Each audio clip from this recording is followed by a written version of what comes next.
I just got off a sales call with a new client that's worth potentially $84,000 a year to my firm, and I'm pretty sure I blew the opportunity on the last question in the last minute of the sales call. Today, I'm gonna walk you through exactly what happened on that sales call. I'm gonna tell you the question that they asked, and I'm gonna tell you why I gave them the answer that I did and why I would do it again so that you know how to handle these situations when they come up on your sales calls. Let's go.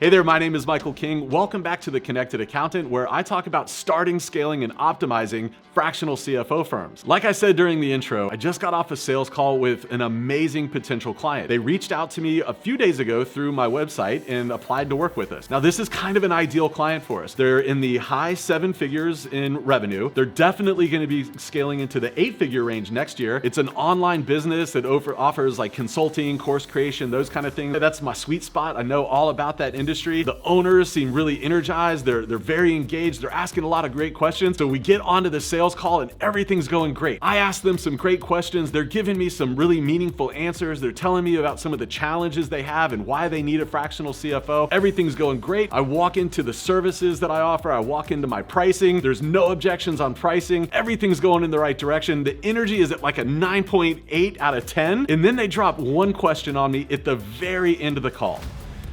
One of the ladies on the call says, hey, one of the things that we need help with is we're moving a lot of our 1099 subcontractors over to W-2 employees. We really need some help figuring out how much we should compensate them as employees. Can you help? And I took a pause, thought about it for a second, and I said, hey, I just want to make sure I'm really clear on this. You've got maybe somebody named Susie that's doing some work for you now as a 1099. You want her to become a W-2 employee and you want to compensate her really well. You want my firm to help you figure out, based on her role, her experience, the value that she brings to the company, how much you should pay her as an employee. Is that accurate? And she's like, yes, that's exactly it. That's exactly what I'm looking for. And I said, unfortunately, I can't help you with that. Reason for that is because we don't have the experience or competency to really do a great job figuring out employee compensation. In fact, determining compensation packages is an entire skill in and of itself, and nobody on my team has that experience. In fact, there's people that's like all they do for a living. But what we can do is we can help you think through, based on some of the cash flow goals that you have, based on some of the profitability goals that you have that are tied to some of those strategic objectives that we talked about earlier. We can help you figure out how much you can afford to pay in payroll expenses under SG&A. We can help you understand what the total labor burden is based on payroll taxes, 401k contributions, healthcare. We can help you think through all of those things. But what we can't do is help you determine how much you should pay Susie based on her experience, based on the value she adds to the company. That's just not something we can help with. So while it was hard to say that, it was actually an easy no for me. And the reason that it's an easy no for me is because anytime somebody asks us to do something outside of our very tight scope of work, I kind of look through 3 different lenses to determine if I should say yes to that work or not. The first lens that I look through is experience. Do we have experience delivering that type of service? Do we have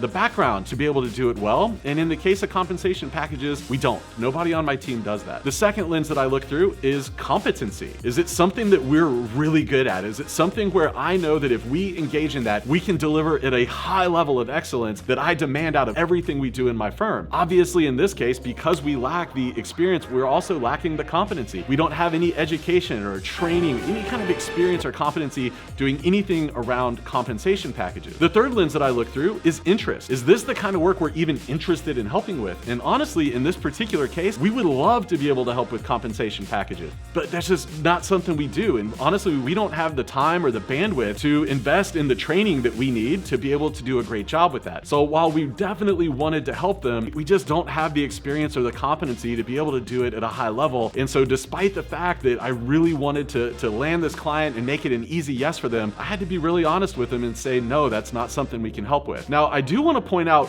one really critical thing. Notice that when they asked if I could help, I didn't just say no and move on. What I did is I said no, then I explained why it was that we can't help. And if you don't remember, rewind, go back to earlier in this episode and see. But I explained to them why we wouldn't be able to help. And then this is where so many people drop off. Then I explained how we could get involved in the process. I explained what we could do to help along with that, even though it wasn't exactly the thing we were asking for. So in this case, I said, hey, we can help you figure out total labor burden, the all-in cost of turning them into a W-2 after considering payroll taxes and all the other perks that you might be offering. I talked about how we could help them develop some guardrails that would make sure that those W-2 compensations still enabled them to hit the net profitability goals and the cash flow goals that they needed to have so that they could hit some of their strategic objectives. So it was the firm no, the reason why, and then how we could get involved in that process. And I think those are three really important components so that you don't just kind of leave them feeling like you're leaving them in a lurch and that you just don't want to deal with it. When you get asked for help outside of your scope of work, I really want to encourage you, ask yourself, do you have the interest, the competency, and the background? If you'd like more insight on exactly how I handle sales calls, I'd like to encourage you to check out my brand new free training. I just launched it. I walk through the 8-step process that I use to handle sales calls every single day. This is the same process, the same framework that I use to take my prices from $500 a month to over $5,000 a month. This is the same framework that I've taught to literally hundreds of people inside my paid community that they've been able to use to raise their prices by thousands of dollars a month as well.